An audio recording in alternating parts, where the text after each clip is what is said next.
Comenzamos con la reproducción de las bacterias. Si recordáis, la reproducción de las bacterias, la reproducción asexual, se denomina fisión binaria y sería este esquema que estáis viendo aquí. Os había dicho que a partir de una región concreta del cromosoma bacteriano va a comenzar la replicación. Esa región concreta se denomina el ORI y que la replicación del ADN de los cromosomas de bacterias es bidireccional, ¿vale? Entonces, por esa razón y por el hecho de que era circular, si recordáis de la parte de genética molecular, las bacterias no tienen el problema de los telómeros, o sea, del acortamiento de los telómeros, del envejecimiento y todo eso, ¿vale? Entonces, lo que ocurre es que con ayuda de los mesosomas recordad que eran aquellas interdigitaciones de la membrana plasmática, era una invaginación de membrana que tenía unas enzimas especiales y que además, bueno, participaba precisamente en la división celular, pues aquí vais a ver por qué. Bueno, con ayuda de los mesosomas, las dos copias de ADN se van a separar, como estáis viendo aquí, o sea, van a transportar una copia a cada lado del citoplasma, porque si no quedarían aquí las dos, una al lado de otra, y no se podría separar correctamente. Entonces, tiran de esas copias y las separan las separan lo máximo posible. Y en ese momento entonces lo que ocurre es que o bien se forma un tabique de la pared transversal, ¿vale? Un tabique transversal que separa la pared bacteriana, o se estrangula la célula, estrangula su citoplasma y forma las dos células hijas. Y así es como tendremos dos células hijas totalmente clónicas y, bueno, en las que la única variabilidad genética que vamos a poder tener es la mutación que pueda surgir porque la replicación se haya hecho de manera errónea, es decir, porque la polimerasa meta un nucleótido erróneamente cuando tenía que ser otro. Pero, en principio, la fisión binaria tenéis que pensar que es asexual, con lo cual es hacer clones, clones, clones, clones, clones. Y la diversidad, eso, las mutaciones. La interesante de las bacterias realmente va a ser la parasexualidad. No es una reproducción sexual propiamente dicha, pero sí que promueve la diversidad, porque va a mezclar va a mezclar el ADN de varias bacterias. Entonces, la parasexualidad va a consistir precisamente en la transferencia de un ADN, de un trocito de ADN que va a tener unos genes, de una bacteria a otra. Y en función de cómo se haga esa transferencia, vamos a tener los distintos tipos de parasexualidad, que van a ser la transducción, la conjugación y la transformación. Empezando por la transducción, que es el que veis aquí en pantalla, ¿vale? La transducción va a ser la transferencia mediada por bacteriófagos. Como os digo, estamos hablando de bacterias, con lo cual los virus que las infectan y que más nos interesan son los bacteriófagos, que recordáis que eran aquellos que tenían una cabeza icosaédrica, una colita helicoidal, tenían abajo una placa basal con espinas o espículas y unas fimbrias para agarrarse, ¿no? a la membrana. Y que por efecto de inyección de jeringuilla metían su ADN dentro de la bacteria.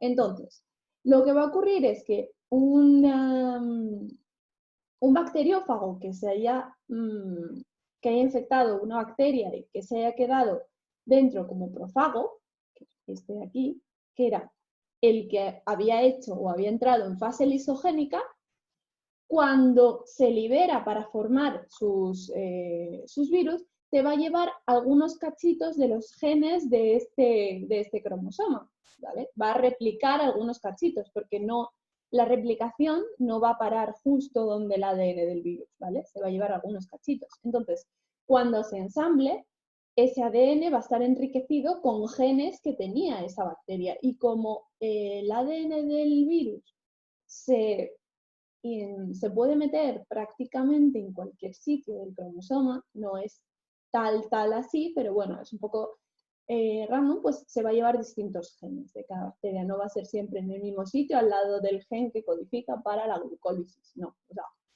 va a haber distintos genes. Entonces, cuando esos virus nuevos vayan a infectar a otra bacteria y de nuevo hacer un ciclo lisogénico, esos genes van a quedar insertados en el cromosoma de la bacteria.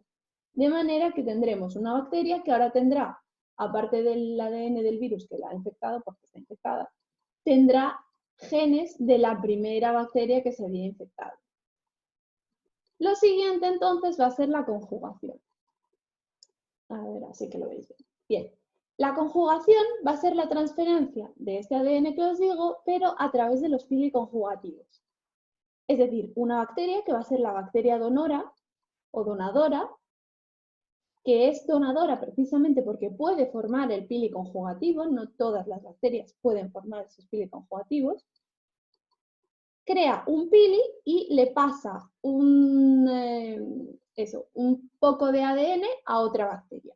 En función de qué tipo de ADN o cómo sea ese ADN que le pasa, va a ser un tipo de bacteria u otro, ¿vale?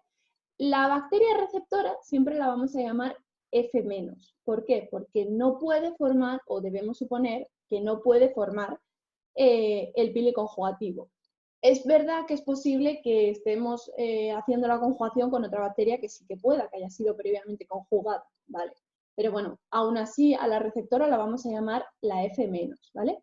Y a la donora, en función de cómo se encuentre el episoma o factor F, que os recuerdo que es esos genes, ese ADN que conjuga o que sintetiza o que permite, que codifica para la formación del piliconjugativo, ¿vale?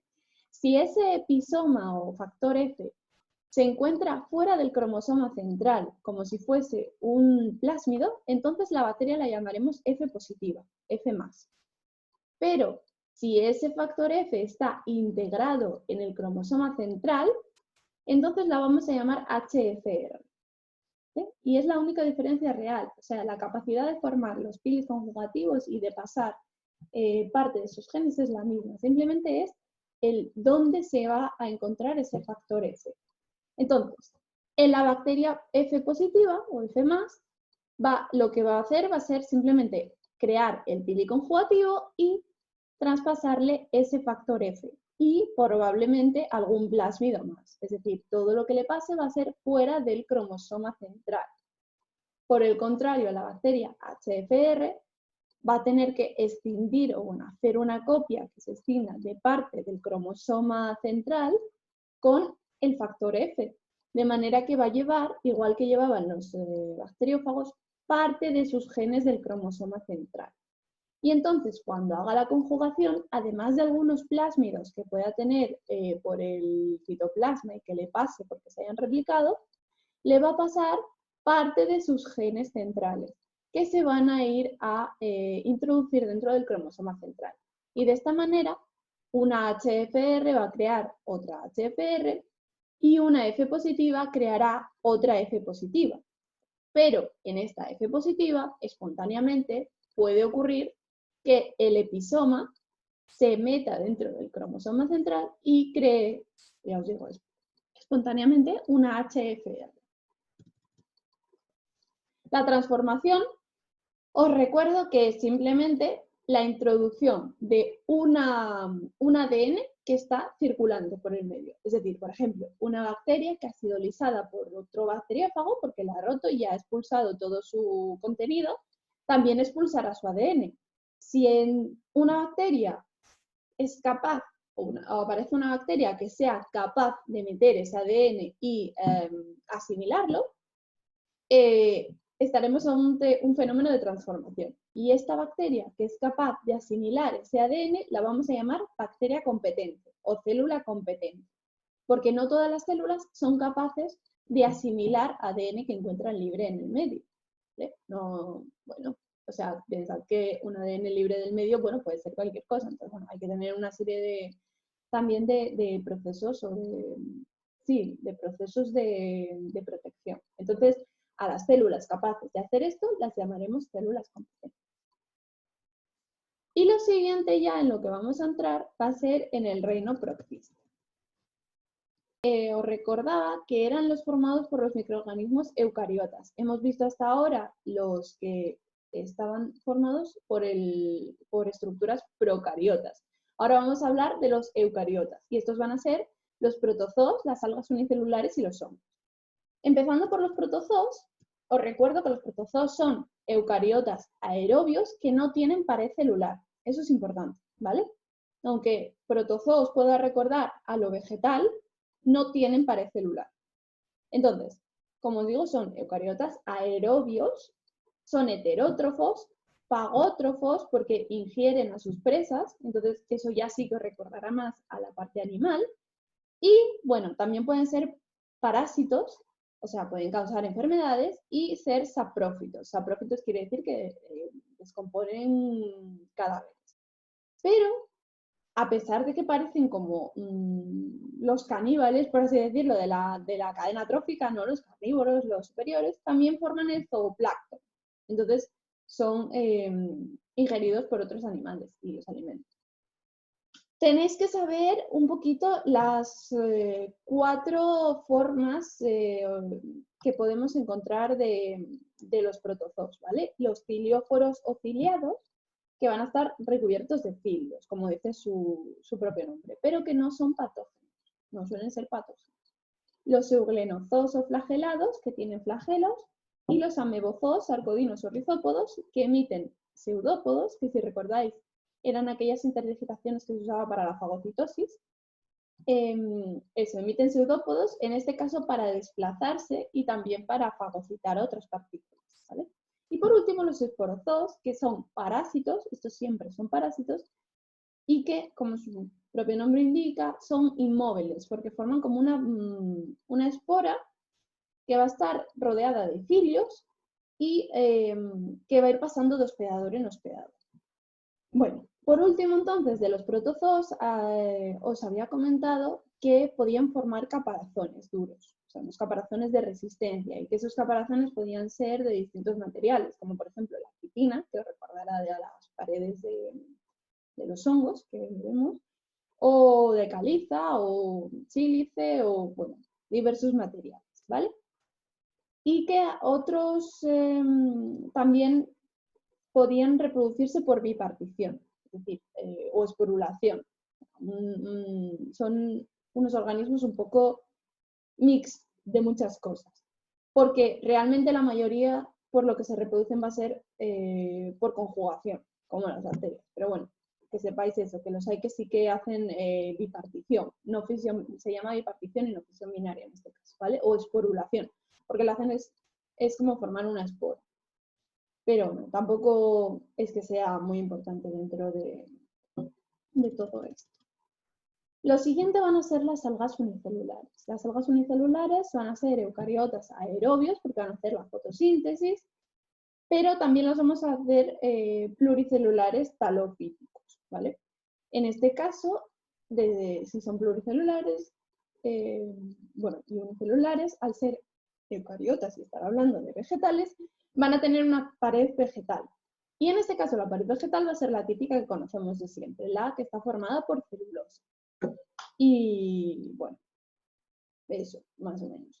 Vamos a ver 2 tipos de algas unicelulares principalmente, ¿vale? Que van a ser las algas verdes clorófitas, que son marinos o de agua dulce, o sea, de las dos, y que junto a las diatomeas, que van a ser las siguientes, van a formar el fitoplancton. Recordad que os acabo de hablar de lo que forma el zooplancton. Pues aquí tenéis el fitoplancton. Y las diatomeas, que van a ser unicelulares, pero en este caso solamente marinas, que van a poseer una cubierta de sílice. Y eso es lo que las va a definir principalmente, porque esa cubierta va a formar como si fuese una almeja, 2 valvas. Tiene, sí, o sea, es una cubierta que forma dos valvas que la protegen. Entonces es como una almeja, simplemente. Una almeja, un mejillón o algo así, ¿vale?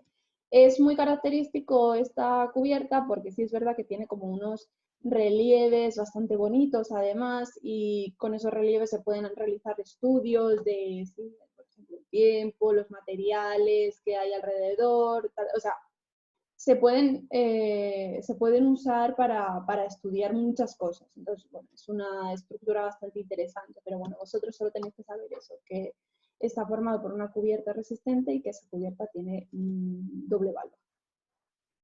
Por último, entonces, encontraremos los hongos. Los hongos van a ser eucariotas aerobios o anaerobios, ¿vale? Que pueden ser, si son anaerobios, van a ser fermentativos. Y podemos tenerlos unicelulares o pluricelulares talofíticos. ¿Por qué talofíticos? Porque, como os decía, los hongos, en vez de tener las típicas cubiertas, las típicas estructuras que tienen las plantas, que forman, las plantas superiores me refiero, que forman tallo y raíces, van a tener una cosa llamada talo. El talo es una estructura homogénea que, en la que no se ve ni raíz ni tallo, pero que es capaz de suplir ambas funciones. Es decir, todo lo que es capaz de hacer la raíz y todo lo que es capaz del tallo, lo va a hacer el talo. Lo importante de los hongos y lo que tenéis que remarcar más es que son células vegetales con pared celular, pero que su pared celular, en vez de ser de celulosa, va a ser de quitina. Y esto es lo más importante de los hongos, ¿vale? Aparte del hecho de que, bueno, que sean heterótrofos y que recordéis las reacciones de los heterótrofos. Vamos a encontrar varios tipos. Los saprófitos, que como os decía, ser saprófito es ser descomponedor de materia orgánica muerta, que son los que van a realizar una digestión externa, no pueden realizar una fagocitosis, entonces lo que hacen es expulsar los enzimas de digestión, digerir el medio y volver a meter ya los nutrientes bien digeridos, es decir, los nutrientes ya descompuestos los ingieren. Parásitos que van a parasitar simplemente, o sea, van a causar enfermedades y pueden ser enfermedades tanto en animales como en plantas, como en lo que sea, ¿vale? En todo. Tenemos hongos parásitos de cualquier cosa. Y otros que son muy interesantes que eran los simbiontes. Los simbiontes, os recordaba que eran aquellos hongos que eran capaces de realizar relaciones de mutualismo con organismos superiores normalmente. Mutualismo quiere decir que son relaciones beneficiosas tanto para el hongo como para el organismo que habita. Es decir, no es una parasitación. La idea es la misma, un hongo que llega y coloniza un organismo pluricelular, pero en este caso le aporta un beneficio a ese organismo. Y los dos ejemplos que teníais que saber eran las micorrizas, que son hongos que realizan una simbiosis con las raíces de ciertas plantas, de manera que les ayudan a, por ejemplo, asimilar el nitrógeno en forma de nitratos y eso, asimilar el nitrógeno principalmente en forma de nitratos. Y por otro lado, los líquenes, que eran simbiosis con algas. Por último, tenéis que saber que los hongos unicelulares son las levaduras. Las levaduras que podremos usar más adelante, ¿vale? Las levaduras pueden ser parásitas y causar enfermedades, pero también podremos tener levaduras que sean beneficiosas para el humano, que van a ser usadas en biotecnología para formar, por ejemplo, el pan o la cerveza o el vino o un montón de productos, ¿vale? En cuanto a hongos pluricelulares, en este caso de hongos pluricelulares vamos a hablar de los mohos. Los mohos tienen un cuerpo vegetativo que llamaremos micelio y que va a estar formado por unos filamentos llamados hifas. Recuerdo que os había enseñado. Bueno, os recordaba entonces que los mohos están formados por un cuerpo vegetativo que llamaremos micelio. Esto es el micelio, ¿vale? Y ese micelio va a poder estar, bueno, ese micelio es el general, ¿vale? Y está formado por las hifas, que son cada uno de estos palitos. ¿Sí? Y esos palitos van a poder estar tabicados o no tabicados. Y según estén tabicados o no, vamos a encontrar los dos tipos de mohos que tenemos. Los ascomicetos van a ser las levaduras unicelulares y los mohos cuyas hifas están tabicadas. Es decir, están... Esta era la que os enseñaba la otra vez. Son las hifas que están divididas y en las cuales se veían los tabiques. Veíamos tabiques dentro de... Esta es. Bien. Os decía entonces que están tabicadas porque podemos ver las paredes celulares que forman tabiques y dividen las células. Las hifas están formadas por distintas células que se ponían una al lado de otra formando precisamente esas hifas y podían estar o no separadas por pared celular.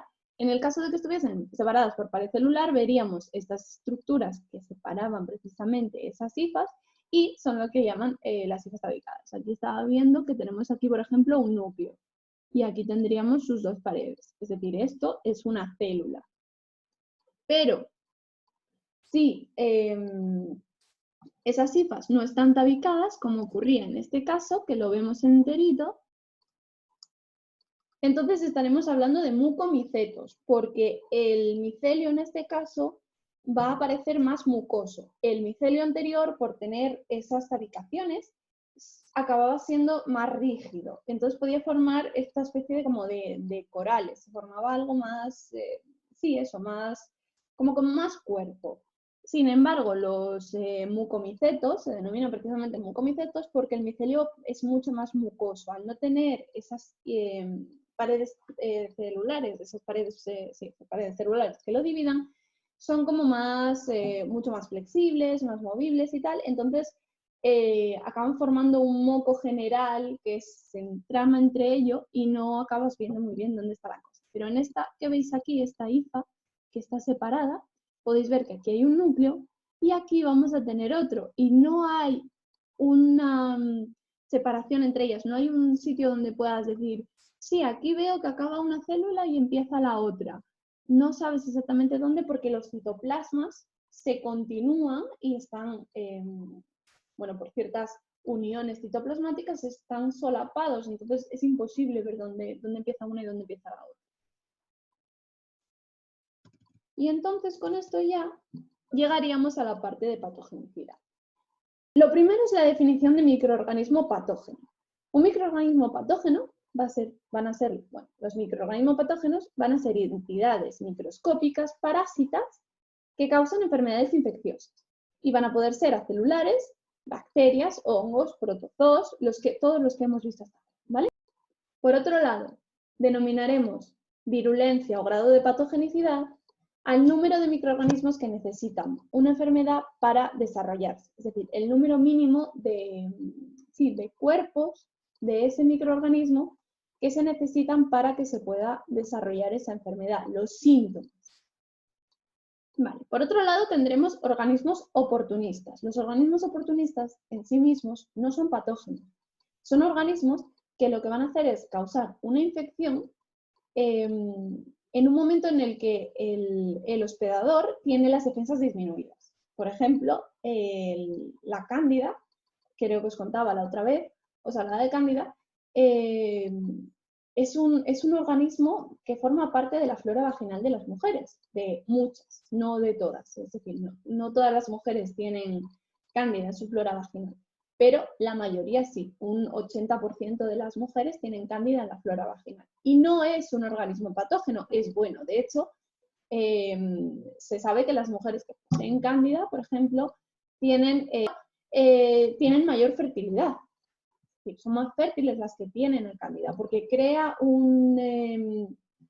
porque el pH que genera es mejor para los espermatozoides y entonces son capaces de llevar mejor al útero, en mejores condiciones. Entonces, como os digo, no es un patógeno, todo lo contrario, es algo que les resulta favorable a la mujer.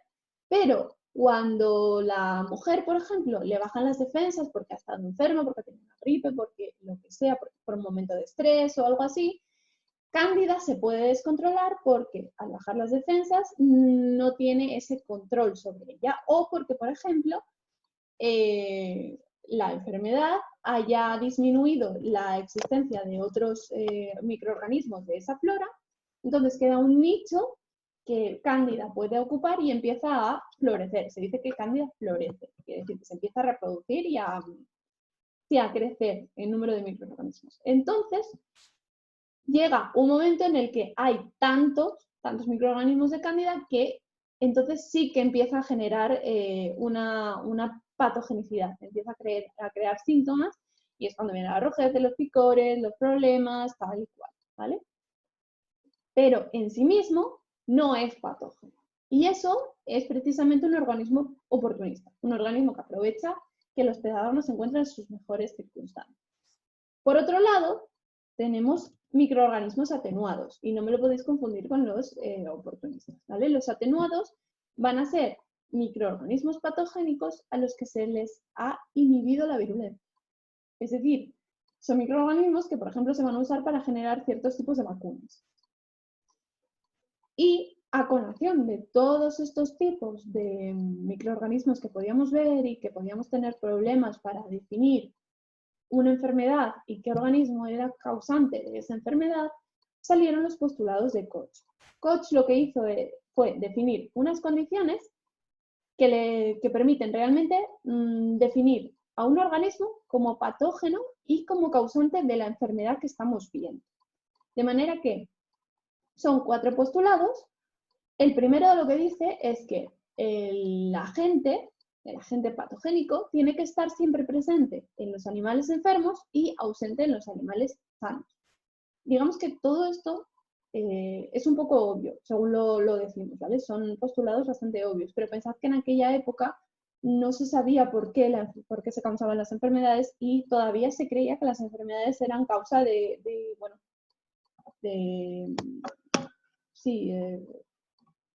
cosas divinas que nos estaban castigando, ¿vale? Que eran castigos divinos. Entonces, realmente supuso un antes y un después en todo esto. Como os digo, entonces, el primer postulado quiere decir que los animales enfermos tienen que tener el patógeno y los sanos no tenerlo. Por eso, los sanos no van a mostrar la enfermedad. Todos sabemos que esto no tiene por qué ser así, porque un individuo sano puede ser también asintomático, pero el postulado, digamos que habla de situaciones extremas.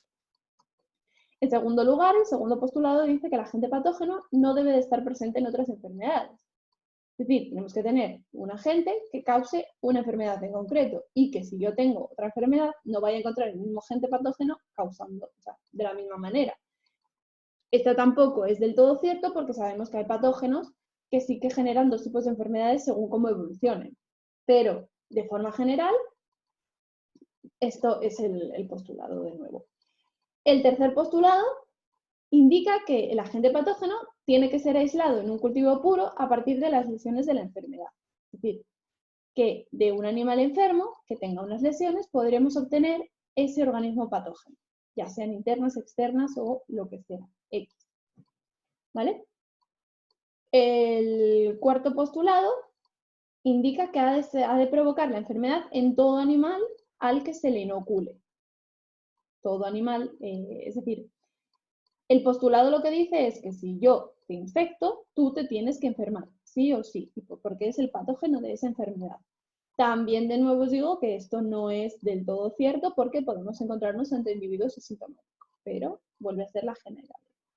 De estos 4 se deduce un quinto, ¿vale? Y este quinto es un poquito más nuevo, pero lo tenéis que añadir igualmente, ¿vale? Lo tenéis que comentar al final del plan. De estos 4 postulados se deduce una quinta premisa. Lo escribís así. Y esta quinta premisa lo que dice es que en un animal de experimentación al que se le haya inoculado el microorganismo obtenido de las lesiones de un animal enfermo de manera natural, se van a tener que obtener los mismos microorganismos de las lesiones que ese animal de experimentación va a generar.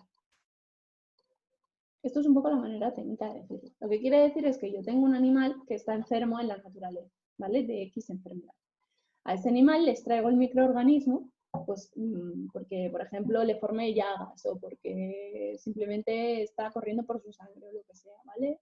Les traigo el microorganismo causante de su enfermedad. Ese microorganismo se lo inoculo a un animal de experimentación, un animal sano en origen. Los animales de experimentación tienen que estar sanos, tienen que tener una serie de características. Se lo inoculo y ese animal, por los distintos postulados, es decir, por ejemplo, por el cuarto postulado, tiene que sufrir la enfermedad sí o sí, porque se lo he inoculado. Entonces, una vez que sufra la enfermedad, va a generar otra vez las mismas síntomas o heridas que tenía el animal natural. Entonces podré volver a extraer el microorganismo de la misma manera que se los traje al animal que tenía la enfermedad de forma natural. Muy bien. Entonces, lo siguiente que vamos a ver va a ser la virulencia.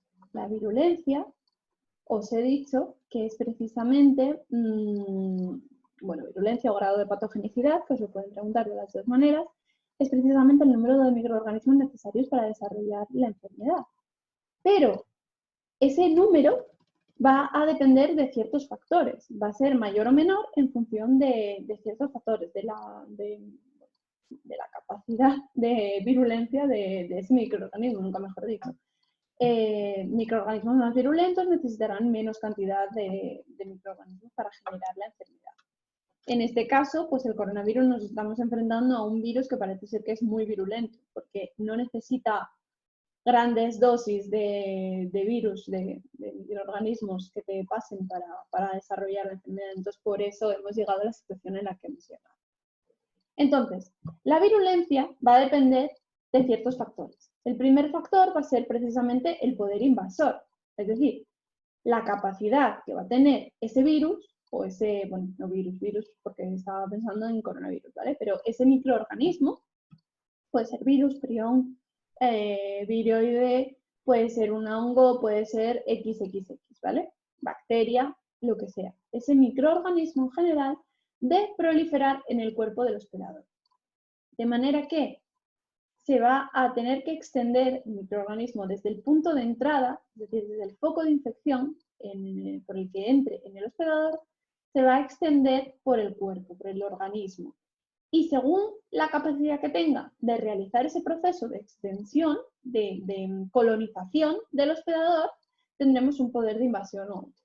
Cuanto mayor capacidad de extensión tenga, mayor poder invasivo tendrá y más virulento será, por tanto, menos cantidad de microorganismos necesitará para generar la enfermedad.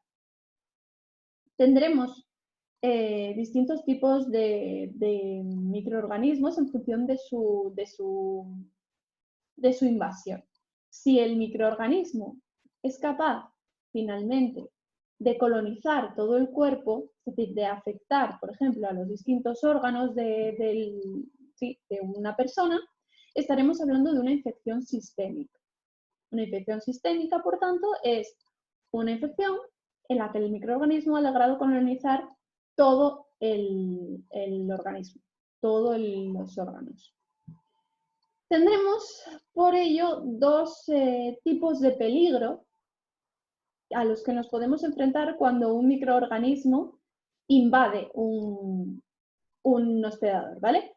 Por un lado, el hecho de que ese microorganismo que nos está infectando va a poder crear una competencia con las células de nuestro propio cuerpo. ¿Por qué? Porque le va a quitar nutrientes, se va a nutrir de nosotros mismos, es un parásito. Entonces, va a generar una competencia con esas células que va a caer en detrimento nuestro.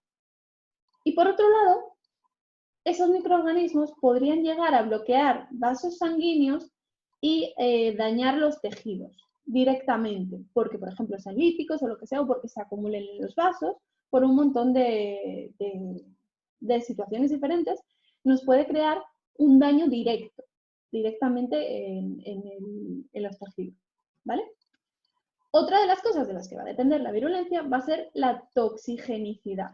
La toxigenicidad va a ser la capacidad de esos microorganismos de generar toxinas. Y las toxinas son sustancias venenosas de bajo peso molecular, y eso es importante, tienen bajo peso molecular, que bien podrán ser o excretadas al medio o retenidas dentro de la célula en la que se infecta. Es decir, las toxinas lo que van a hacer va a ser generar unos daños bien locales si son toxinas muy específicas o bien difundidas si son capaces de generar una infección sistémica y van a ser distintas según sean excretadas al medio o mantenidas dentro de la célula. De esta manera vamos a tener las exotoxinas, que van a ser proteínas solubles. ¿Por qué? Porque son excretadas al medio precisamente y por eso se llaman exotoxinas, y son las propias de las bacterias gram positivas. Si recordáis, las gram positivas os había explicado que eran aquellas células que tenían una pared vegetal con mucho peptidoglicano que se podían teñir con la tinción de gram y que tenían ácidos teitoicos, mientras que las gram negativas eran aquellas que tenían una doble membrana o una sola capa de peptidoglicano, por ello no se podían teñir y no tenían ácidos teitoicos. Esa parte de las gram, bien, ¿no?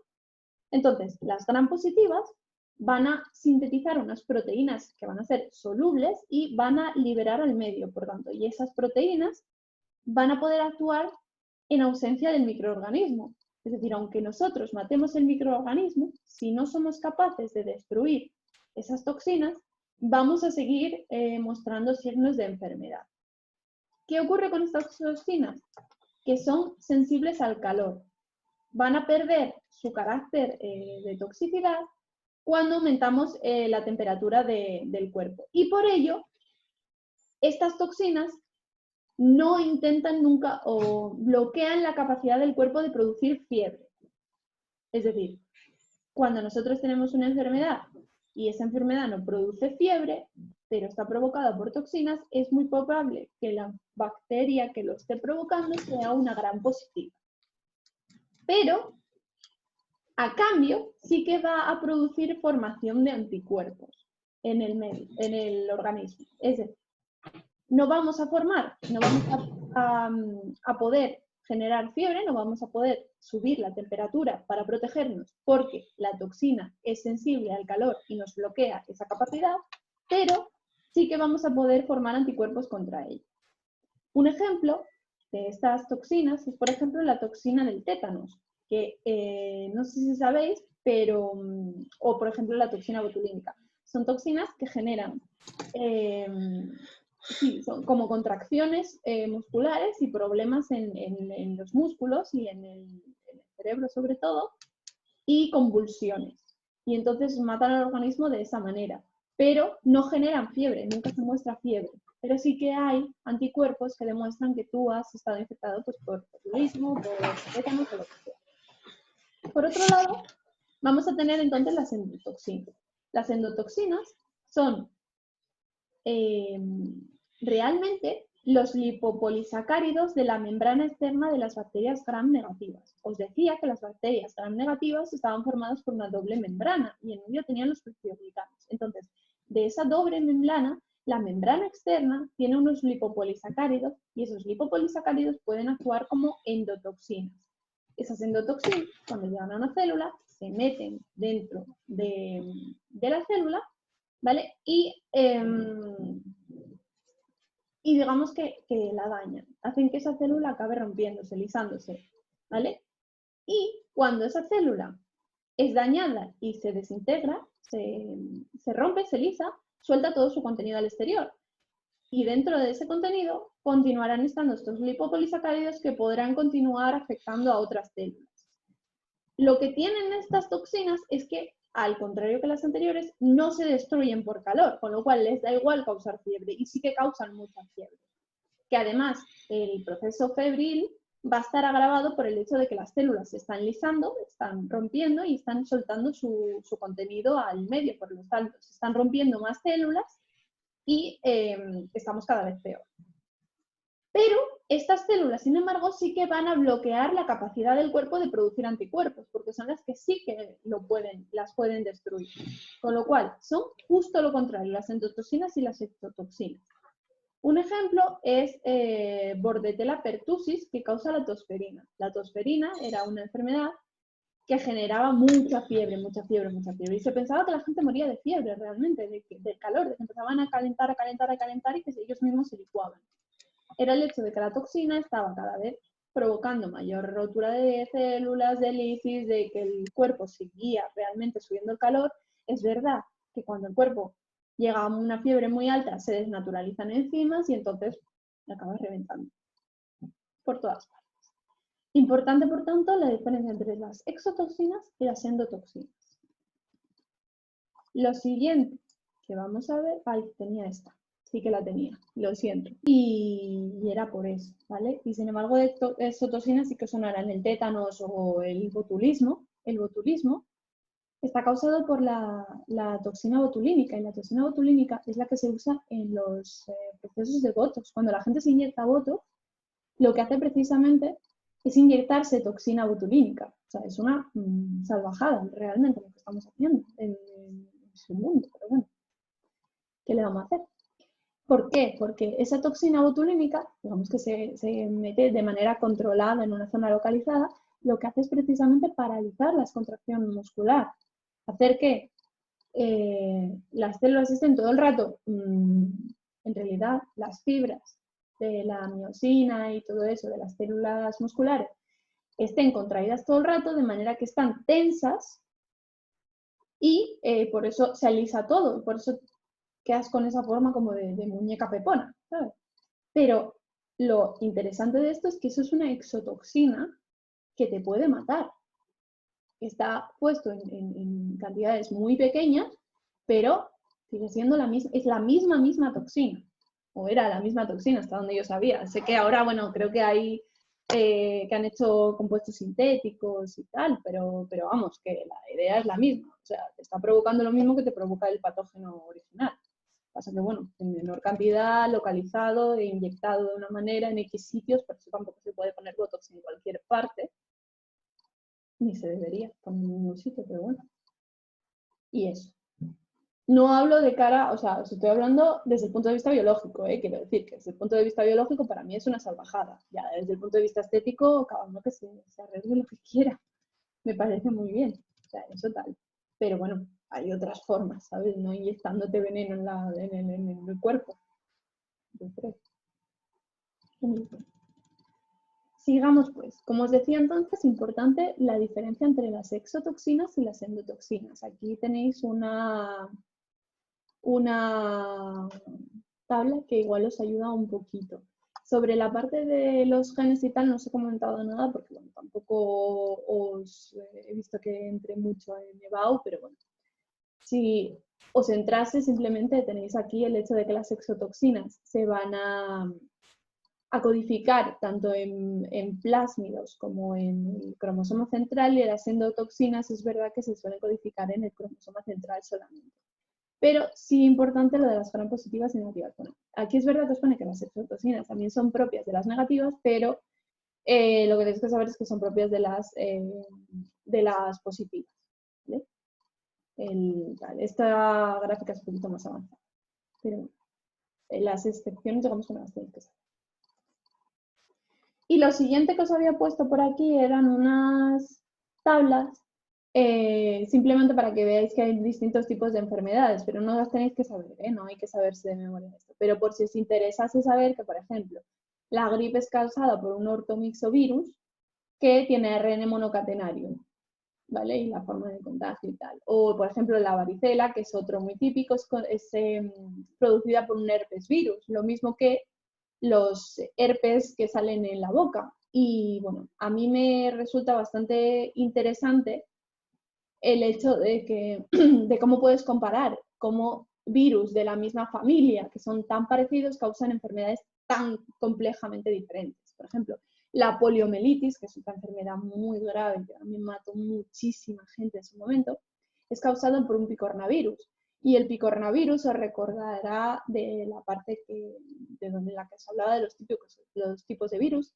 Os había comentado que hay picornavirus que causan un catarro común y un catarro bastante suave, no como el del rinovirus. El rinovirus, digamos que es un poquito más severo el catarro, dura unos días más. El picornavirus es un catarro más suavecito. Sin embargo, también causa la poliomielitis, que es bastante grave. Por otro lado, tenemos entre las enfermedades bacterianas, pues como os decía, la tuberculosis, que también fue grave, la del tétanos, que la conocemos todos, la del botulismo, que os digo que acabo de hablar de ella, cólera, peste, la peste también mató muchísima gente, gonorrea y sífilis, ¿vale? Tipos directos. Estas dos, ETS, ya sabéis, usar condones, etcétera, etcétera. Y luego, nada, por si no conocíais algunas fúngicas y de protozoos, aquí tenéis algunos ejemplos. Para mí interesante, bueno, la candidiasis, que como os dije, es un oportunista, ¿vale? está bueno, presente en piel y mucosas, y la malaria. La malaria probablemente os la podrían preguntar, os podrían poner, no como que expliquéis el ciclo de la malaria ni nada por el estilo, no creo, no lo sé porque no he llegado a la parte de inmunidad, pero sí que os podrían poner algún problema en el que os hablen de la malaria, por ejemplo, y tal, porque una de las terapias que más está funcionando ahora mismo con el coronavirus es precisamente un antipalúdico. La malaria también se puede llamar paludismo y los tratamientos que se usan para intentar paliar sus efectos se llaman antipalúdicos. La malaria lo que hace es un protozoo que se mete dentro de los hematíes, de los glóbulos rojos, y los empieza a estallar. Entonces, por esa razón había gente que tenía anemia falciforme, en la que los glóbulos rojos tienen una forma anómala, en vez de ser así planitos, están como curvados, y el protozoo no puede entrar. Entonces, sí es verdad que todo el mundo, si la gente es homocigota de los glóbulos rojos de esta manera, es decir, si todos los glóbulos rojos son de esta forma, la gente se muere porque no puede transportar suficiente oxígeno. Pero los que tenían una media, o sea, los que eran heterocigotos y la mitad de sus glóbulos rojos son rectos, normales, y la otra mitad son falciformes, eran capaces de sobrevivir porque mientras que la malaria estaba rompiendo los normales, tenían el transporte por lo menos de los curvados. Entonces eran capaces de sobrevivir. Bueno, la malaria actúa en ciclos que pueden ser de 2 días, de 3 días o de 4 días, dependiendo. Y luego como que para, luego vuelve a actuar y para. Por eso son fiebres cíclicas. Lo interesante de todo esto es que uno de los tratamientos antipalúdicos precisamente bloqueaba la entrada del protozoo en los glóbulos rojos. Y ahora una de las teorías que existen sobre el coronavirus es que no causa neumonía directamente, sino que lo que está causando realmente es un fallo, no se sabe cómo, una interacción, no se sabe cómo, porque os digo, es una de las teorías y os la cuento como teoría, por tanto, nada está comprobado, nada de lo que os estoy diciendo sobre el coronavirus está 100% comprobado, son teorías que se están ahora estudiando, ¿vale? Pero bueno, creo que es interesante que lo sepáis un poquito y os recordéis esto por si acaso os pusieran un problema a colación de todo esto. Como os digo entonces, una de las cosas que precisamente estamos estudiando ahora, nosotros también, es que el virus de alguna manera interacciona con la hemoglobina que está dentro del glóbulo rojo o con el hierro que está dentro del glóbulo rojo. Y con una de las dos, ¿vale? El hierro está dentro de la hemoglobina, que ya lo veremos más adelante, y la hemoglobina es la que es capaz de transportar el oxígeno y está dentro del glóbulo rojo. Entonces, al impedir que en el glóbulo rojo pueda penetrar algo, también impediríamos, o sea, como ocurre en la malaria, también podríamos impedir que entrase el virus.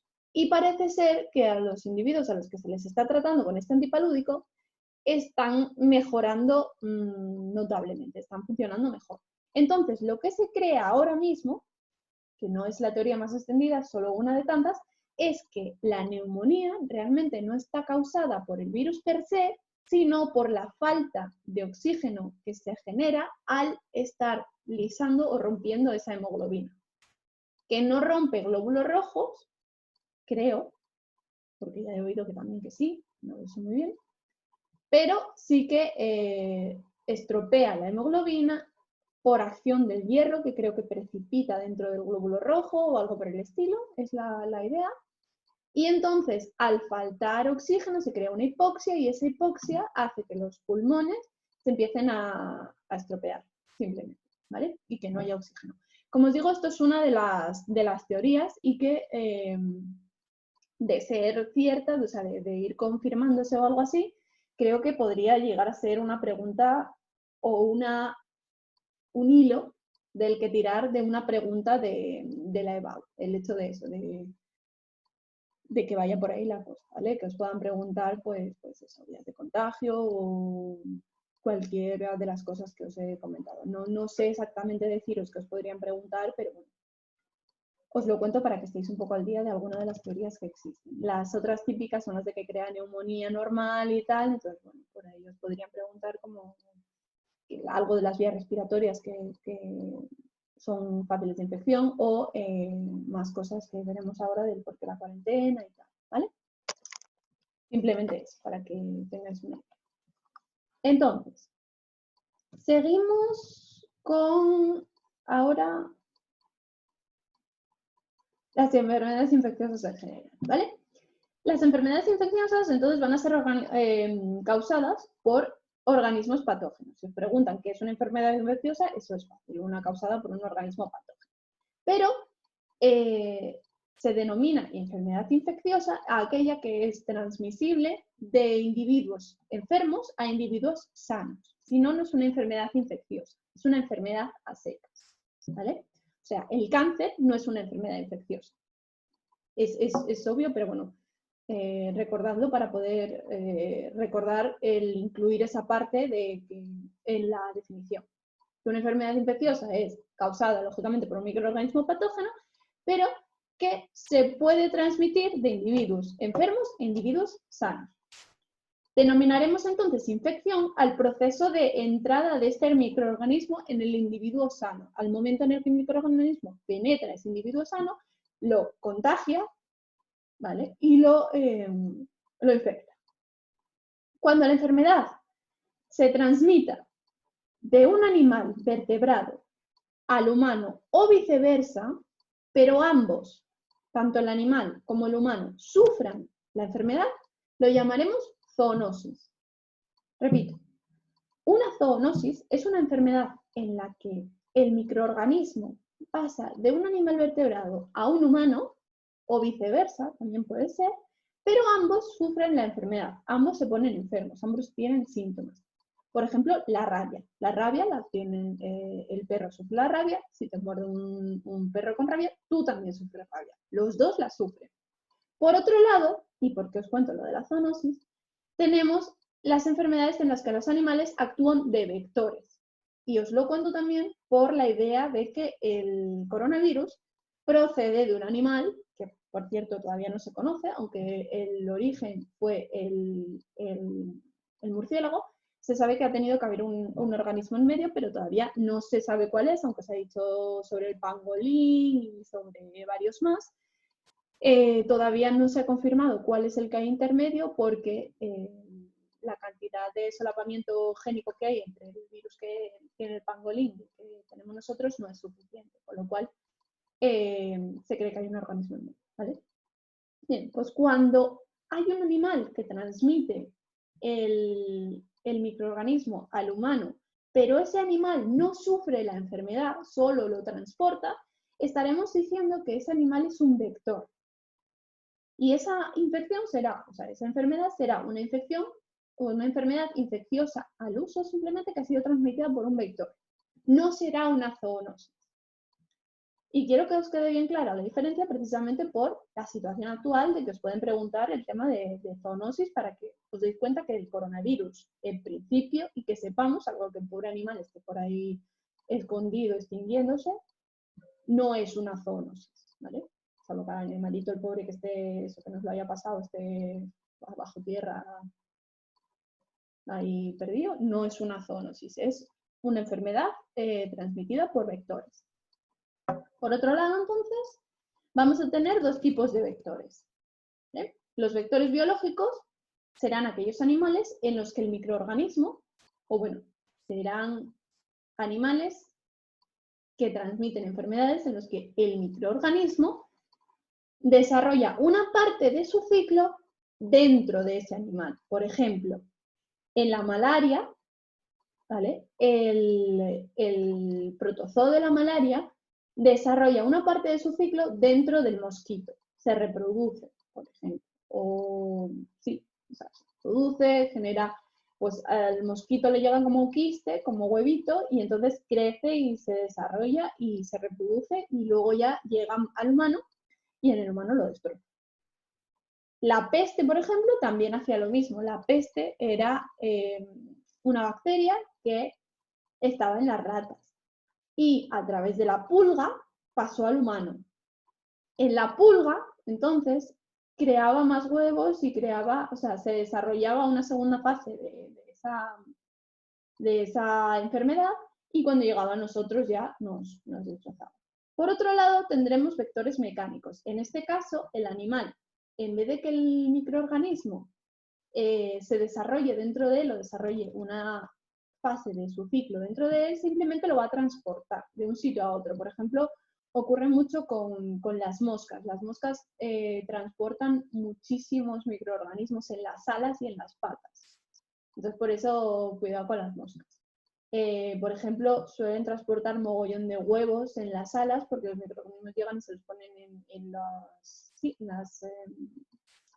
interdigitaciones de las alas o en los pelos de las patas, cuando ellos tocan algo en lo que hay microorganismos, tienen unos pelitos en las patas que son precisamente para fijarse a las superficies y de paso que se fijan a las superficies, fijan todo lo que hay ahí.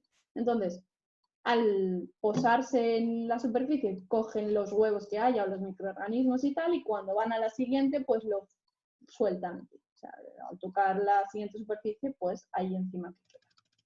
Un poquito como lo que ocurre con las abejas y el polen, solo que en este caso para mal. Pues entonces vamos a dar las vías de infección. Como os digo, las vías de infección van a ser las formas en las que el microorganismo puede entrar dentro de nuestro cuerpo, nuestro organismo. Entonces, el primer paso de la infección va a ser precisamente la colonización. La colonización de tanto tegumentos o, por ejemplo, mucosas corporales o de las mucosas respiratorias o XXX, ¿vale? Dependiendo del tipo de microorganismo y de la forma en la que vaya a infectarnos, ese microorganismo tendrá una forma u otra de colonización. Las formas de colonización tampoco es que vengan al caso, ¿vale? En ese momento, en esa primera etapa de contacto, de colonización, ese microorganismo tendrá que competir con los microorganismos comensales. Los comensales, como digo, son los de la flora natural. Por ejemplo, si ese microorganismo va a infectar las vías respiratorias, tendrá que competir con la flora respiratoria natural que nosotros tenemos. Aparte también de con las fimbrias que tenemos ahí en la nariz, las fimbrias respiratorias, que las tenemos para precisamente evitar que entren microorganismos, o si va a entrar por la flora vaginal, pues tendré toda esa flora que hay para evitar precisamente colonizaciones, o en la vía digestiva tendremos la flora digestiva, que evita precisamente que ciertas bacterias, como la Helicobacter pylori, que igual os suena, la Helicobacter pylori es una bacteria que causa úlceras de estómago. Y es una bacteria que entra por la vía digestiva. Como os digo, entonces, lo primero que va a pasar es que va a competir con los microorganismos comensales. Los que superen esta fase, entonces, van a producir una enfermedad mucho más contagiosa. Sí es verdad que ciertos microorganismos, por ejemplo, los digestivos, pues van a ser menos fáciles de contagiar, porque nadie va a estar comiéndole las tripas a otro, ¿vale? Pero sí que, por ejemplo, hay enfermedades que son digestivas, son infecciosas y que, por ejemplo, por un beso se la puedes contagiar a tu pareja. ¿Sí? Sí, hay discutiendo por el aliento o tal. De hecho, por ejemplo, el Helicobacter pylori se detecta por el aliento. Se hace una prueba de aliento en la que se sopla en una máquina y se detecta la presencia de ese microorganismo. Lo siguiente, entonces, una vez que ya hemos contagiado, que ya hemos tenido ese primer acercamiento con el organismo, va a ser la entrada propiamente dentro del cuerpo del hospedador. En este cuerpo vamos a tener una infección superficial si el microorganismo, por ejemplo, se duplica en las células epiteliales, se extiende sobre la piel mismamente.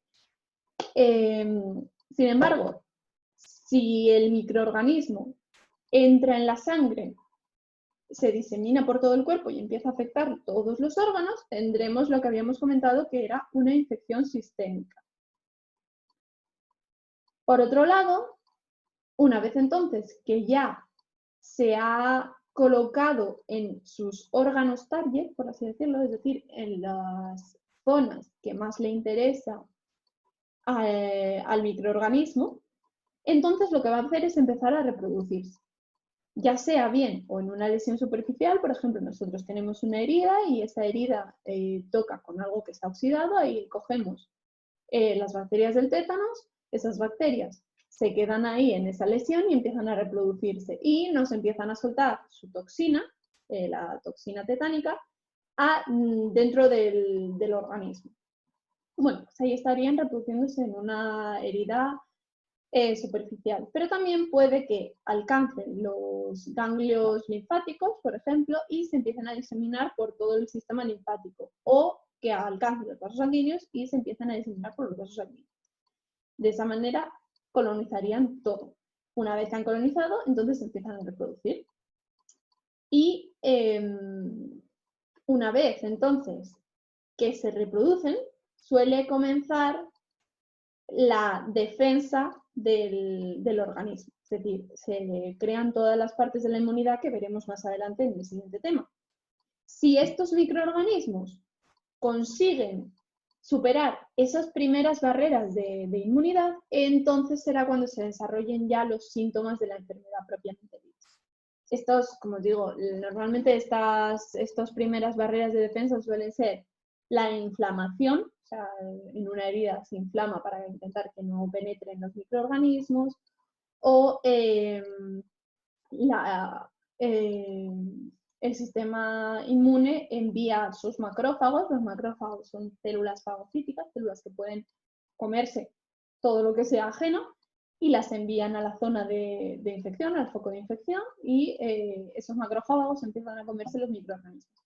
Bueno, pues si los microorganismos consiguen saltarse todo eso, entonces se desarrolla la enfermedad.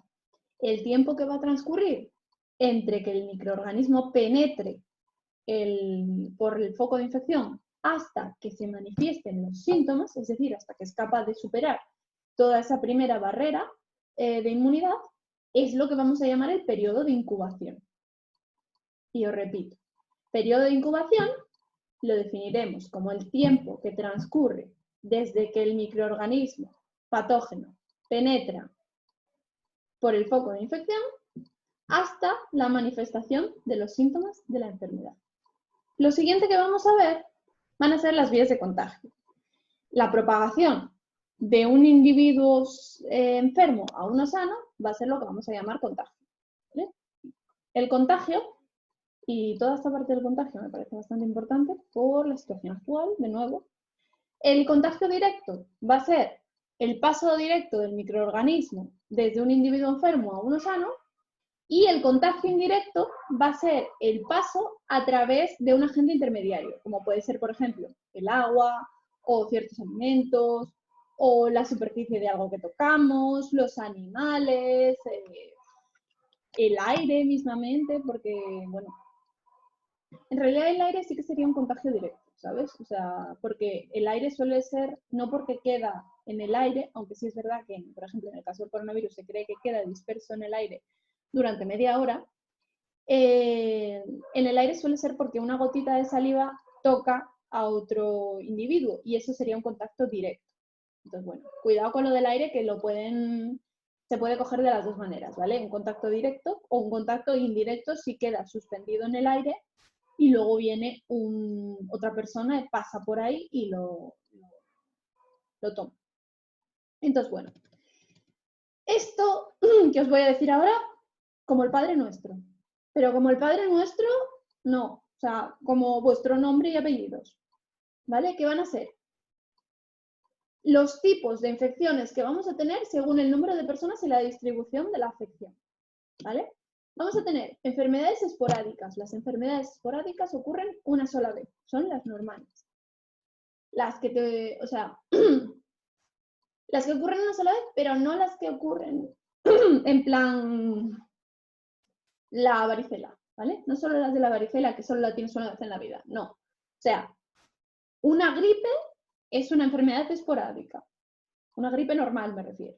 Ocurre una vez, es verdad, se contagia a mucha gente, todo lo que tú quieras, pero ocurre una vez, una enfermedad esporádica.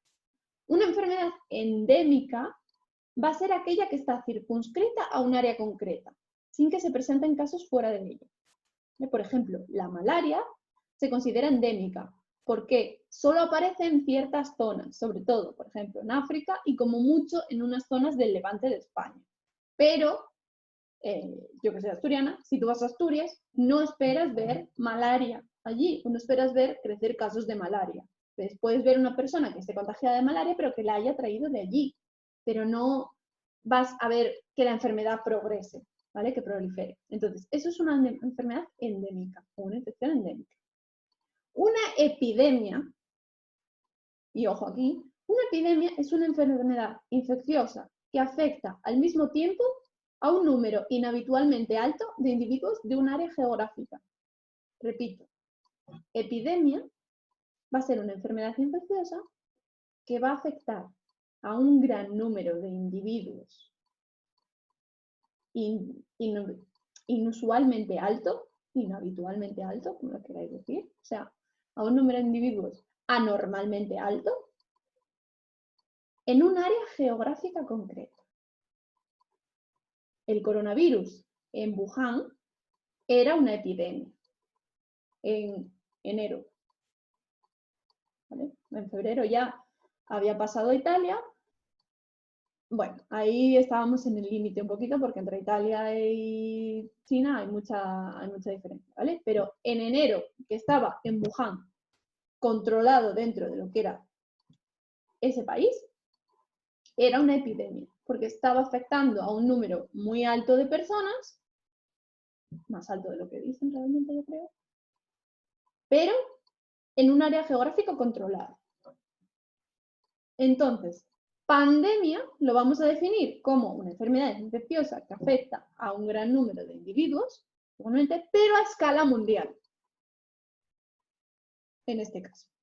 La diferencia entonces entre epidemia y pandemia va a estar, aparte de en el número de individuos, lógicamente, en el hecho de que en uno tenemos la enfermedad controlada en una región geográfica, en una región que podemos definir y podemos decir el resto del mundo está a salvo, y en la pandemia estamos todos encerrados en casa. O sea, porque todos estamos ya bajo la posibilidad de tenerla, porque está en cualquier parte. No es una enfermedad que puedas decir, bueno, es que si voy a la... Pues eso, si te hagas un viaje a Wuhan, lo puedes coger porque ahí es una epidemia. O si te haces un viaje a África, puedes coger malaria porque te pique un mosquito con malaria y eso es una endemia, es endémica. Cuidado también con endémico y epidémico, ¿vale? O sea, una enfermedad endémica no quiere decir que esté en baja proporción. La malaria está en una alta proporción de la población, en las zonas en las que es endémica. Pero sí es verdad que está muy controlada a esa zona, ¿vale? Y está muy controlada y siempre tiene unas proporciones de contagio equilibrados. Siempre tenemos más o menos el mismo número, no hay picos. Bueno, puede haber algún pico en verano, pero por ejemplo cae en invierno. Está controlado y hace series temporales bastante marcadas. La epidemia, digamos que es algo bastante puntual, es algo puntual, ¿vale? Una epidemia que se quede durante mucho tiempo, que se mantenga en el tiempo, pues pasaría a ser endémica, ¿vale? Una putada también, pero endémica. ¿Por qué? Porque la epidemia va a afectar a un número muy alto de personas.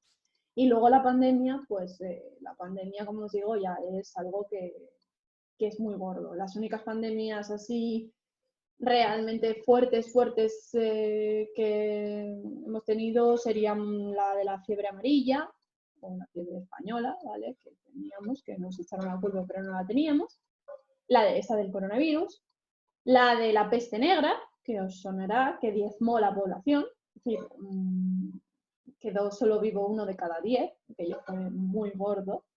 Y una pandemia que la gente no piensa que es pandemia es el SIDA, el VIH. El VIH también es una pandemia porque afecta a un número muy alto de personas a nivel mundial y nunca sabes dónde lo puedes coger. Nunca sabes lo que tiene la persona que tienes enfrente o debajo, más bien. Pero eso, nunca sabes lo que va a tener.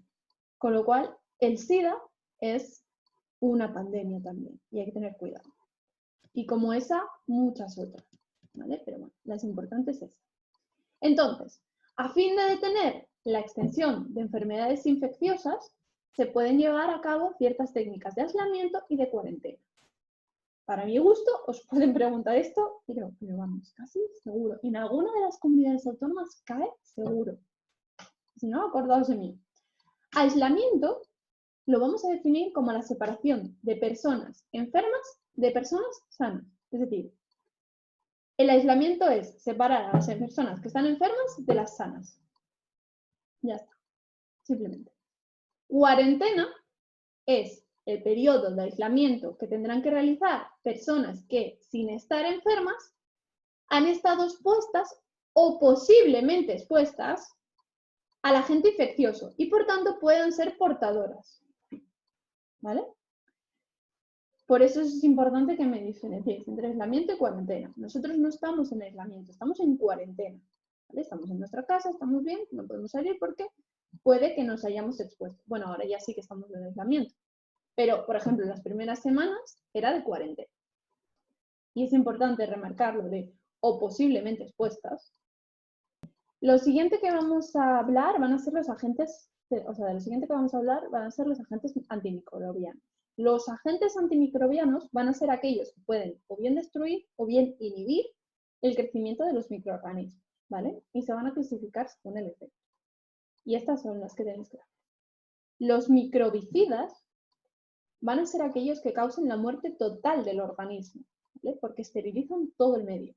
Entonces, los microbicidas matan al organismo.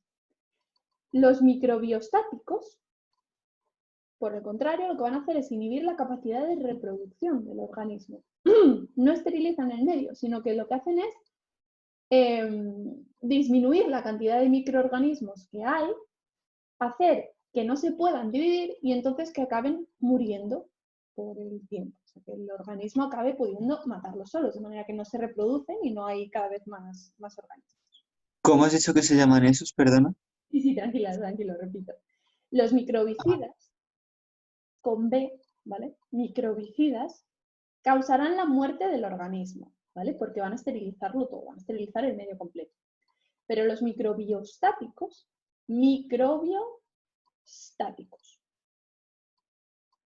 ¿vale? Uno es de vicida es microbicida, es de muerte, de suicida, ¿vale? Por ahí. Es de matar. Y estático es de paralizar. Entonces lo que hacen es, los microbiostáticos, inhibir la capacidad de reproducción, o sea, paralizar la capacidad de que ese microorganismo se reproduzca y rebajar la cantidad de microbios que hay. Al rebajar la cantidad, no están esterilizando el medio, pero tenemos menos microorganismos y entonces el propio organismo hospedador será capaz de lidiar con ello. Según la naturaleza vamos a tener distintos agentes antimicrobianos, ¿vale? Los agentes físicos son aquellos que van a afectar por cuestiones físicas, ¿vale? Va a ser, por ejemplo, el calor. El calor va a elevar, lo que va a hacer va a ser, al elevar la temperatura por encima de una temperatura óptima, lógicamente, va a alisar o va a desnaturalizar los enzimas. Entonces, los microorganismos no pueden realizar sus ciclos metabólicos y acaban muriendo. Eso es, por ejemplo, lo que pasa con la fiebre. Pero bueno, aquí estamos hablando de agentes externos, o sea, microorganismos. Entonces, como agentes físicos por calor, tendréis que saber la pasteurización. La pasteurización consiste en calentar durante 15 segundos a una temperatura de unos 70-75 grados, ¿vale? Pero solo durante 15 segundos. De manera, no hace falta que sepáis exactamente las temperaturas, ¿eh? Creo que no hace falta que lo sepáis concretamente, pero bueno, sí que entendáis un poco el proceso. Se trata de eso. Calentamos, por ejemplo, lo que sea la leche, que es lo más típico, a unos 15 segundos con unos 70 grados, 75 grados más o menos, por la leche, y así lo que hacemos es reducir los microorganismos que tiene esa leche. De manera que al no haber calentado durante mucho tiempo ese alimento, sí que puede mantener sus propiedades nutritivas, pero no queda totalmente esterilizado. Solo reducimos, es verdad que se reduce considerablemente el número de microbios que puede tener, pero no está totalmente estéril. A cambio, mantiene las propiedades nutritivas. Pero como no está totalmente estéril, es que tenemos que guardarlo en la nevera. Por eso la leche, cuando la abrimos, la tenemos que meter en la nevera, aunque cuando se compra no está en nevera porque está dentro de un paquete que está estéril, en el que no pueden entrar, es un paquete hermético. Entonces, la leche ha sido pasteurizada, se han reducido los microbios y están paralizados, están estáticos. En el momento en el que tú abres, cualquier microorganismo puede entrar ahí dentro. Tienes que, o esos microorganismos mismos empiezan a tener oxígeno. Bueno, eso, entonces, como os digo, la pasteurización no lo esteriliza del todo y entonces el alimento hay que conservarlo en frío. Por otro lado, sí que vamos a tener la esterilización UTH. Os sonará la UTH, la leche UT, que se llama. En este caso, el choque térmico sí que va a ser muy elevado, es casi a 150 grados, de manera que, aunque es muy poquito tiempo, son unos 3 segundos a 150 grados, es tal choque térmico el que el que se aplica, que se elimina completamente la presencia de cualquier microorganismo, pero claro, a cambio también no tiene tantas propiedades nutritivas como tendría la leche pasteurizada. Y este alimento sí que va a ser totalmente estéril. Bien. El siguiente agente físico que vamos a ver va a ser la radiación. La radiación es un agente mutagénico, es decir, provoca mutaciones en el organismo y por ello es considerado microbicida, porque mata al microorganismo. Y radiaciones vamos a tener de dos tipos. Podemos tener las no ionizantes, que van a ser las radiaciones ultravioletas. Si os dais cuenta, radiaciones ultravioletas tenemos en el sol. Y es por eso que hay que protegerse del sol. Entonces, pensad que cuando estáis tostándoos como unas lagartijas vuelta y vuelta al sol, os estáis ionizando a vosotros mismos, os estáis radiando a vosotros mismos. Entonces, bueno, por eso se produce el cáncer. Pero bueno, lo importante de las no ionizantes, como digo, son los rayos ultravioleta, es que son poco penetrantes realmente. Sirven para esterilizar el aire, el agua y la superficie de ciertos objetos. ¿Vale? Pero, ojo, no me estoy refiriendo al sol. El sol os provoca cáncer a vosotros, dentro y de piel y todo. Me refiero a los que se usan como microbicidas. No son muy penetrantes, de manera que yo lo puedo echar en una mesa, pero estoy solo,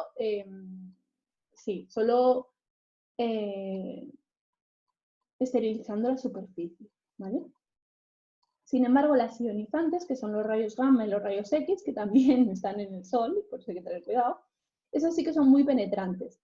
Y, por ejemplo, se emplean para las latas de conserva, ¿vale? Porque las latas son así, entonces tienen bastante, no se radia solo la superficie, o sea, se radia desde la superficie, pero no solo se esteriliza la superficie, sino todo el contenido. Y, por ejemplo, para toda la equipación médica de los quirófanos. Todo lo que hay en un quirófano, cuando se acaba, se radia con radiaciones ionizantes, con rayos gamma y rayos X, y así se esteriliza perfectamente de cualquier cosa que pueda quedar para el siguiente. Y es la manera de hacerlo. Por otro lado, vamos a tener los agentes químicos. Los agentes químicos son los típicos que todos conocemos, ¿vale? Los antisépticos. Los antisépticos son microbicidas, son agentes que matan organismos. Por eso solo se pueden aplicar sobre la piel y las mucosas.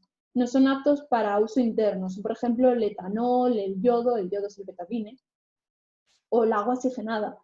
No verás en ninguna operación, no sé, cuando los veáis, cuando seáis médicos, todos queréis ser médicos, que se eche etanol dentro de una cirugía a corazón abierto, ¿sabes? No se va a echar eso. Sí, es verdad que se esteriliza por fuera con yodo, se limpia todo con yodo bien por fuera para precisamente matar cualquier cosa que pueda tener la piel. pero dentro no lo puedes usar, porque como os digo, son microbicidas y son muy fuertes, entonces no puedes estarlo dentro. Por otro lado, tendremos los desinfectantes. Los desinfectantes van a destruir los patógenos, pero no sus esporas bacterianas. Por lo tanto, no se tienen que desplegar tampoco sobre los tejidos, sino sobre superficies inertes, porque son fenoles y son tóxicos. Los desinfectantes son tóxicos. Por ejemplo, la lejía y los fenoles son tóxicos. Tampoco veréis que lo echen dentro de nadie porque lo matas. Gracias. Pero sí que destruyen patógenos de esta manera. Y luego tendremos los conservantes, que en este caso son microbiostáticos, ¿vale? Que aquí sí que se van a usar en alimentos y ciertos productos que hay farmacéuticos que permiten reducir el crecimiento de microbios. Y ese sí que hay ciertos conservantes, bueno, aparte de la comida que nos los comemos, son los conservantes que hay típicos, el E no sé qué, pues E112, E no sé cuánto, esos son los conservantes. También se pueden aplicar en alguna cirugía, alguna cosa, ¿vale? Pero sobre todo en cirugías lo que vamos a hacer va a ser emplear agentes biológicos, que van a ser los antibióticos normales que todos conocemos. Estos antibióticos van a tener una toxicidad selectiva. ¿Por qué? Porque lo que nos interesa es matar el microorganismo que está colonizando, pero que el resto de los tejidos esté sano y normal, o sea, no afectar el resto de los tejidos. Por eso usamos antibióticos. Y además, hay que decir, esto es importante, cuando os lo puedan preguntar por el hecho del coronavirus, que los antibióticos no son efectivos para tratar enfermedades víricas, ¿vale? Entonces, si nosotros tenemos una enfermedad vírica como una gripe o un coronavirus, no debemos aplicar antibióticos como idea de intentar controlar esa gripe o ese virus, porque los virus no tienen metabolismo. Os recuerdo, son simplemente el ácido nucleico rodeado por una cápside, con lo cual no tienen un metabolismo que el antibiótico pueda detener para que no se replique. La razón por la que se dan antibióticos en una enfermedad vírica como es una gripe es para evitar que haya bacterias oportunistas que colonicen a ese organismo y le genere otra enfermedad secundaria a la gripe que ya pueda tener. Entonces, si conocéis a alguien que ahora tenga coronavirus y le están dando antibióticos, es muy probablemente porque el coronavirus le ha causado una baja de defensas tan gorda que puede tener una enfermedad secundaria por bacterias, una bacteremia, que se dice, secundaria. Y si la bacteremia progresase, podrías causar una sepsis que acabase matando a la persona. Pero lo importante es saber que los antibióticos no sirven para curar enfermedades víricas. Y por tanto, si tú tienes un catarro, por ejemplo, no debes tomar antibióticos. Por eso los antibióticos se prescriben con receta. Porque la gente normalmente no sabe definir si tiene un catarro o una gripe y tomaría antibióticos sin ton ni son, generando resistencia a los antibióticos, porque cuando tú tomas muchos antibióticos acabas generando una resistencia porque tus bacterias propias pueden mutar y entonces todos seríamos inmunes a los antibióticos. De hecho, hay antibióticos que eran muy buenos y a los que ya somos resistentes. Ya hay bacterias resistentes que no funcionan.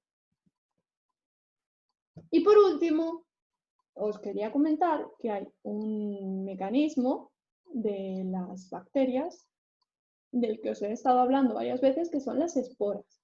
Las bacterias, para sobrevivir, por ejemplo, en un momento en el que no hay nutrientes en el medio o en el que se encuentran bajo presión osmótica o algo así, pueden crear endosporas. Esas endosporas son estructuras que lo que van a hacer va a ser proteger su ADN, el ADN que tiene el cromosoma central, básicamente, ¿no?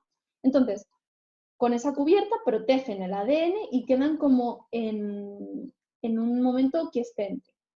¿Vale? Quedan en quiescencia, quiere decir que están quietas, que están pues, paralizadas, en parálisis total del metabolismo. Cuando la célula que han infectado es destruida, esas esporas, esas endosporas, se liberan al medio y quedan ahí esperando. Cuando el medio vuelve a ser propicio para su crecimiento, porque es un nuevo alimento o por lo que sea, entonces esas endosporas germinan, empiezan a formar todos los orgánulos que le faltaban, o sea, los orgánulos, la membrana y los enzimas y todo eso, todas las estructuras necesarias, y forman de nuevo una bacteria útil, perfecta, que puede seguir puteándonos, puede seguir infectándonos.